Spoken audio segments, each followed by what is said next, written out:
జై స్వరాజ్య టీవీకి స్వాగతం. ఈరోజు మనతో పాటు ఉన్నారు తెలంగాణ తెలుగుదేశం పార్టీ సీనియర్ నాయకులు సుబ్బారావు గారు. సుబ్బారావు గారు నమస్తే. నమస్కారం అండి. ఎలా ఉన్నారు సార్? చాలా బాగున్నాం. ఎట్లా ఉంది తెలుగుదేశం పార్టీ తెలంగాణలో? తెలుగుదేశం పార్టీ గత ఎలక్షన్లో పోటీ చేయలేకపోయినప్పటికీ ఎలక్షన్ అయిపోయిన తదుపరి పార్టీ యొక్క పునర్వైభవానికి చంద్రబాబు గారి దగ్గర నుంచి, పార్టీ అధినాయకత్వం దగ్గర నుంచి తెలంగాణలో సమాలోచనలు చేయటము, సమీక్షా సమావేశాలు నిర్వహించడం చేస్తున్నారు. అందులో క్రమంగానే ప్రస్తుతం పార్టీ పునర్వైభవాన్ని సంతరించుకోవడానికి గ్రామస్థాయి కమిటీలను, మండల స్థాయి కమిటీలను, అలాగే అసెంబ్లీ స్థాయి, పార్లమెంటు స్థాయి కమిటీలను ప్రస్తుతం వేస్తున్నారు. తెలంగాణలో తెలుగుదేశం పార్టీ క్యాడర్ను పునరుత్తేజం తీసుకురావటం, వాళ్ళలో ఒక యూనిటీ తీసుకురావటం, తెలంగాణలో మళ్ళీ బలోపేతం అయ్యేందుకు గ్రామస్థాయి నుంచి కార్యవర్గ విస్తరణ కార్యక్రమాలు చేస్తున్నారంటారు. గ్రామస్థాయి నుంచి నాయకత్వ కమిటీలను ఏర్పాటు చేస్తున్నారు. గ్రామస్థాయి, మండల స్థాయి, అసెంబ్లీ స్థాయి, అట్లాగే పార్లమెంటు స్థాయి కమిటీలను పునరుద్ధరిస్తున్నారు. ఆ క్రమంలో భాగంగా చంద్రబాబు గారు వారానికి ఒకసారి ఒకరోజు సమయాన్ని తెలంగాణ తెలుగుదేశం పార్టీ అభివృద్ధి చెందడానికి, ఇక్కడ తెలుగుదేశం పార్టీకి పునర్వైభవం తీసుకురావడానికి ఆయన సమయాన్ని వెచ్చిస్తున్నారు.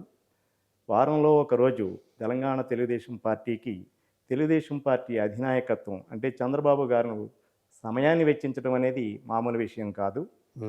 ఆయన గనుక పూర్తిగా మనస్సుని పెట్టి పనిచేస్తే తప్పనిసరిగా పార్టీ అభివృద్ధిని సాధిస్తుంది.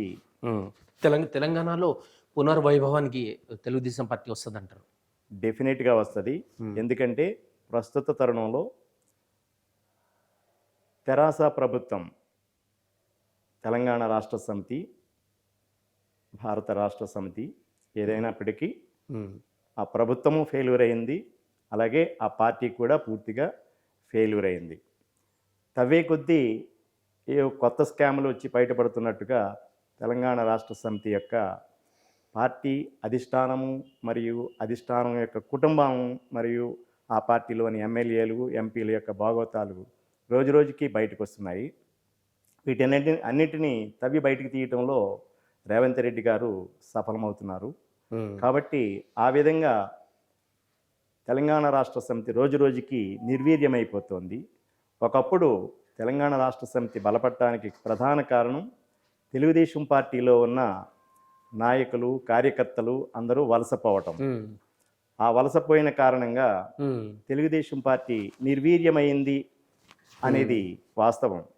కానీ ఇప్పుడు అదే పరిస్థితి తెలంగాణ రాష్ట్ర సమితికి పట్టింది. కాబట్టి తెలంగాణ రాష్ట్ర సమితి అనే పార్టీ, కేసీఆర్ పార్టీ ఇప్పుడు నిర్వీర్యమైపోతోంది.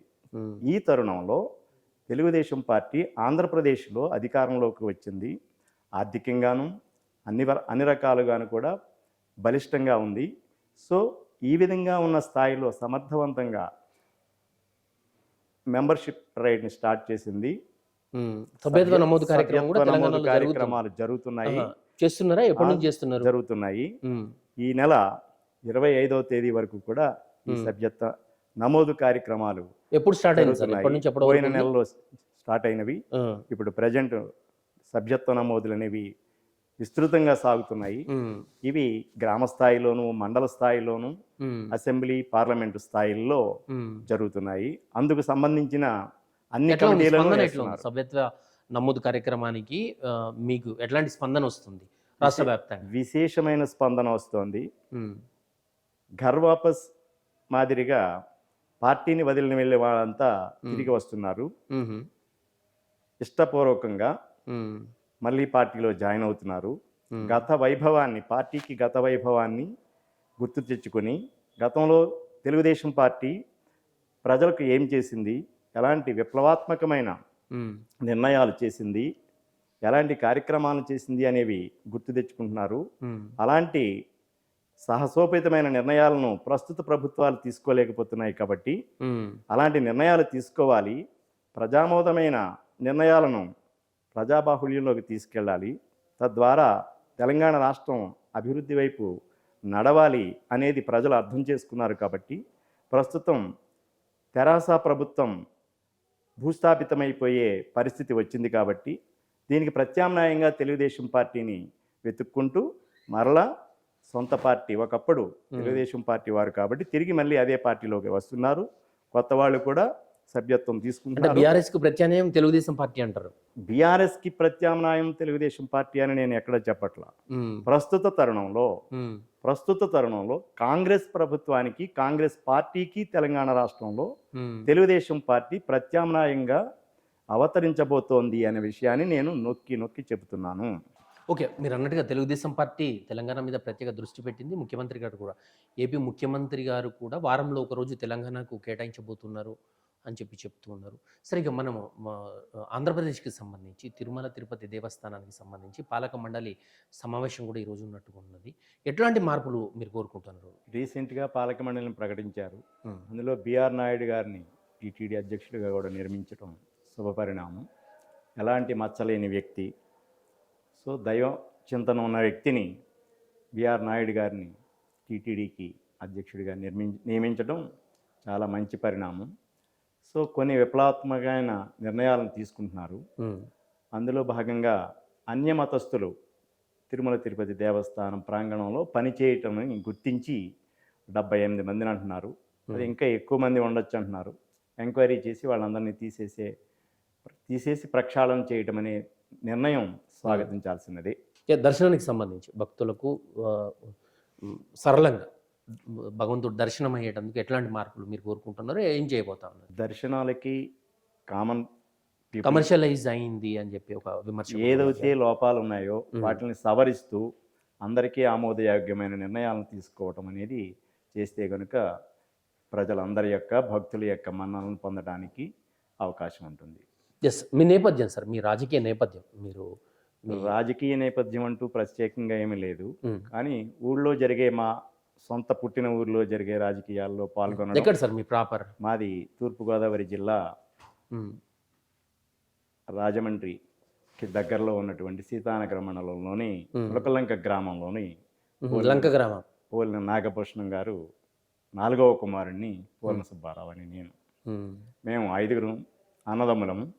5లో నేను 4వ వాడిని. నాది ఎంకామ్ ఎడ్యుకేషన్ పూర్తి చేశాము. తర్వాత వ్యాపారాల్లో సెటిల్ అయ్యాము హైదరాబాద్ వచ్చి. కానీ ఆంధ్రప్రదేశ్లో అయినా తెలంగాణలో అయినా తెలుగుదేశం పార్టీ అంటే అభిమానం. మొదటి నుంచి కూడా తెలుగుదేశం పార్టీలోనే పనిచేస్తూ వస్తున్నాము. తెలుగుదేశం పార్టీలో మొదటి నుంచి వస్తూ ఉన్నారు. తెలుగుదేశం పార్టీ మీద ఉన్నటువంటి అభిమానం. ఎస్, ఇక్కడ తెలంగాణలో ఎట్లాంటి యాక్టివిటీస్ చేస్తున్నారు? ఆ పార్టీకి అంకిత భావంతో పనిచేస్తున్న మీరు సోషల్ మీడియాలో నా శక్తి వంచన లేకుండా నా వరకు నేనైతే తెలుగుదేశం పార్టీకి సపోర్ట్ చేస్తూ, గతంలో తెలుగుదేశం పార్టీ తీసుకున్న నిర్ణయాలు ప్రజలకు ఏ విధంగా ఉపయోగకరమైనవి, ఎలాంటివి అనే వాటి మీదే నేను ఎప్పుడు కూడా పోస్ట్ చేస్తూ ఉంటాను. అట్లాగే ప్రభుత్వంలో ఉన్న లోపాలను ఎత్తి చూపేటప్పుడు కూడా తెలుగుదేశం పార్టీ నినాదాన్ని కోట్ చేస్తూ నేను చేసే పోస్టింగ్స్ ఉంటాయి. సో ప్రస్తుతం పాత రోజులు మరలా తిరిగి వస్తున్నాయి కాబట్టి ఇప్పుడు అందరం యాక్టివేట్ అవుతున్నాము. ఆ యాక్టివేట్ అవడంలో భాగంగా నేను కూడా పార్టీకి మరింత కృషి చేయడానికి ఉత్సాహం చూపిస్తున్నాను. ఎస్, మీరు స్థానికంగా ఏదైనా ఒక అసెంబ్లీ పరిధి చూసుకొని పనిచేస్తున్నారా? ఎట్లా పరిధి అనేది ఇక్కడ తెలుగుదేశం పార్టీ యొక్క కార్యక్రమాలు మొత్తం అన్నీ ఆగిపోయినవి. పరిధి అనేది నిర్ణయించుకునే స్థాయిలో ఎవరూ లేరు. బాధ్యతలంటూ ఎవరికైనా అప్పచెప్తే చేయడానికి సిద్ధంగా ఉన్నారు. ఇప్పుడు కమిటీలు వేస్తున్నారు కాబట్టి మాకు కూడా ఆ అవకాశం వస్తే ఏ స్థాయిలో అయినా పనిచేయడానికి సిద్ధంగా ఉన్నాం. పార్టీ పునర్వైభవానికి మా వంతుగా కృషి చేయడానికి శాయశక్తిలా పనిచేసి పార్టీని మరలా అధికారంలోకి తేవడానికి లేదా సముచితమైన స్థానాల్లో తెలుగుదేశం పార్టీని నిలబెట్టడానికి శాయశక్తిలా కృషి చేస్తామని నేను తెలియపరుస్తాను. ఇప్పుడు మీరు అన్నారు ఎంకామ్ వరకు చదివినామని చెప్పేసి, ఇప్పుడున్న రాజకీయాలపైన మీ అభిప్రాయం సార్ ఎట్లా ఉంది? ఆదర్శంగా తీసుకునే పరిస్థితి ఉందా? రాజకీయాల్లో గతంలో జరిగిపోయినవి, కానీ ఇప్పుడైతే చదువుకున్న విద్యావేత్తలను మాత్రమే రాజకీయాల్లోకి ఉంటే మంచిది అనేది నా అభిప్రాయం. ఎందుకంటే చదువు లేని వాళ్ళు రాజకీయాలకు పనికిరాదు అని కాదు నేను చెప్పేది. చదువుకుని ఉంటే ఎంతో అభివృద్ధి చెందిన ఈ తరుణంలో అసెంబ్లీలో కానీ లేదా పార్లమెంట్లో కానీ ఏదైనా ఒక విషయం మీద చర్చించాలి అంటే చదువు చాలా అవసరం.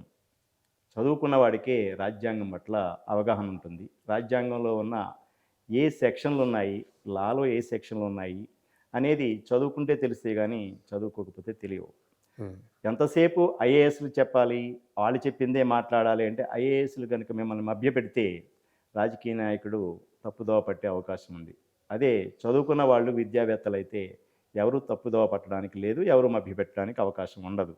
చివరిగా చెప్పండి, తెలుగుదేశం పార్టీ ప్రజా సమస్యల మీద జనాల్లోకి వెళ్ళే కార్యక్రమాలు ఏమైనా చేస్తున్నారా? జనాల్లోకి వెళ్ళే కార్యక్రమాలను, ఆ ప్రణాళికలను తయారు చేస్తున్నారు. ఈ కమిటీలు వేయటం అనేది అయిపోతే డిసెంబర్ ఆన్వర్డ్స్ నాకు తెలిసిన సమాచారం ప్రకారం తప్పకుండా ప్రజా సమస్యల మీద వీధి పోరాటాలు చేయడానికి తెలుగుదేశం పార్టీ సమాయత్తం అవుతోంది అనేది నా ఉద్దేశం. విధి పోరాటాలకు ఖచ్చితంగా వెళ్ళే అవకాశం ఉంది. ఎందుకంటే తప్పకుండా రేవంత్ రెడ్డి గారు తెలంగాణ సీఎం, ఏపీ సీఎం గురు శిష్యుల బంధము, ఒకే పార్టీలో గతంలో ఉన్నారు అని చెప్పి జనాలు అనుకుంటూ ఉన్నారు. వాస్తవం కూడా. మరి ఒకరికొకరు వ్యతిరేకంగా ఇక్కడ ముందుకెళ్ళే పరిస్థితి రేవంత్ రెడ్డి గారితో ఉన్నది స్నేహము, బంధము అది వేరు. ఇక్కడ కావాల్సింది రాజకీయ పార్టీకి ప్రజాబంధం. ప్రజల వైపు నిలబడేదే రాజకీయ పార్టీ. కాబట్టి ప్రజా సమస్యల మీద ఎవరు స్నేహితులైనప్పటికీ, ఎవరు బంధువులైనప్పటికీ ప్రజా సమస్యల మీద స్పందించాల్సిన బాధ్యత రాజకీయ పార్టీలది. కాబట్టి అదే కోణంలో తెలుగుదేశం పార్టీ రాబోయే రోజుల్లో వీధి పోరాటాలు చేయడానికి సైతం సిద్ధపడుతోంది.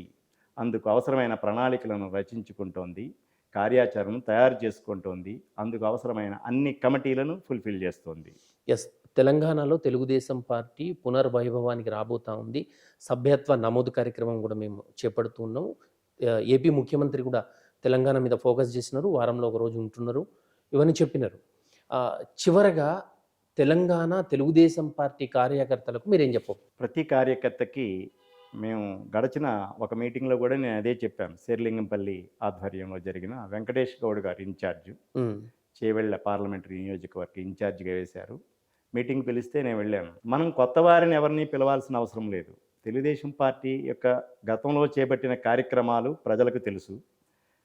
ఈ సైబరాబాద్ అభివృద్ధి చెందిన విధానం తెలుసు. సో ఇవన్నీ తెలుసు కాబట్టి మన వాళ్ళని తిరిగి ఇంట్లో వాళ్ళని మొదట సభ్యత్వం చేర్పించండి, ఆ తర్వాత స్నేహితులను చేర్పించండి, ఆ తర్వాత మన కార్యక్రమాలను వివరించి ప్రజలకు కొత్తగా ఆకర్షితులైన వాళ్ళని తీసుకోండి. ఈ విధంగా ప్రతి ఒక్కడు రోజుకి ఒక్కళ్ళు చొప్పున ఎంచుకుంటే కూడా విశేషమైన స్పందన, విశేషమైన మెంబర్షిప్ రైట్ ఫుల్ఫిల్ అవుతుంది అనేది నేను చెప్పడం జరిగింది. అందరూ కూడా రోజుకి ఒకళ్ళని ఎంచుకున్నా, ఇద్దరిని ఎంచుకున్నా కూడా ఎంతో సభ్యత్వం చేయొచ్చు అనేది అందరూ అభిప్రాయం చెప్పారు. సో ఆ విధంగానే ఇప్పుడు సాగుతుంది. Yes sir, thank you so much. మీరు కోరుకున్నట్లుగానే తెలంగాణలో తెలుగుదేశం బలోపేతం అవ్వాలి, జన హృదయాలను గెలవాలి. అదేవిధంగా ఆ పార్టీలో పనిచేస్తున్న మీకు అది ఇష్టం గుర్తించి మంచి స్థాయి, మీరు ఆ స్థాయికి సంబంధించి ఒక పోస్ట్ ఏదైనా మీకు కూడా రావాలి అని చెప్పి మేము కూడా కోరుకుంటున్నాం. Thank you so much. నమస్తే. ఇది ఇవాల్టి చర్చ. మరో గెస్ట్తో మళ్ళీ కలుద్దాం. చూస్తూనే ఉండండి జై స్వరాజ్య టీవీ.